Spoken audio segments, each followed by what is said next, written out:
মই আমি জোৰণ এখনৰ পৰা আহি আছিলো আহি পেলাই মোৰ লগত মোৰ সহকৰ্মী বৰ্ণালী বৰদলৈ আছিলে ঠিক যোৰহাট জিলা পৰিষদৰ কাৰ্যালয়ৰ সন্মুখতে মই সিহঁতৰ বেগটো ওলমাই আনিছিলো এজন ল'ৰাই বাইকৰ পৰা টান মাৰি বেগটো তাৰমানে লৈ গ'ল মই যথেষ্ট টানকে ধৰি আহিছিলো ময়ো পৰা চুঁচৰি যোৱা দি গ'লো তেওঁ লৈ গুচি গ'লগে তাত মোৰ এটা মানে গোৱাৰ পৰা ভাইটিয়ে অনা বেগ মণিকোঠা পাৰ্চ এটা আছিল পাৰ্চটোতে মোৰ পইচা ATM কাৰ্ড আৰু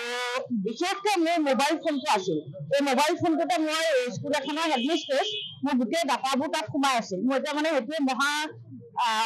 সংকটত পৰিম এতিয়া মই পইচাটো কিমান আছিল পইচা 100-2000 মান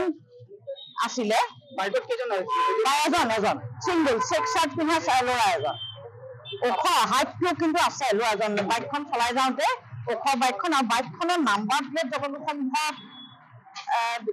মোৰ লগৰ গৰাকীয়ে নাই বুলি কৈছে মই আচলতে তেতিয়া মই একো নাৰ্ভাছ হৈ গ'লো বাইকখন বেক সাইডটো ওখ আৰু বাইকখনৰ নাম্বাৰ নাই মানে বাইকটো কেনেকুৱা আছিল স্পৰ্টছ বাইক না স্পৰ্টছ বাইক ওখ হোৱাইট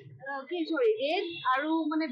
ব্লেক আৰু ডাৰ্ক ব্লু এইটো চেকৰলৈকে ইয়াতকে সৰু চেক এটা আৰু ডিঙি হাৱা নাপাবলৈ বাইকৰ কাৰণে পিন্ধে বটল গ্ৰীণ কালাৰ ডিঙি কাপোৰ এটা আছে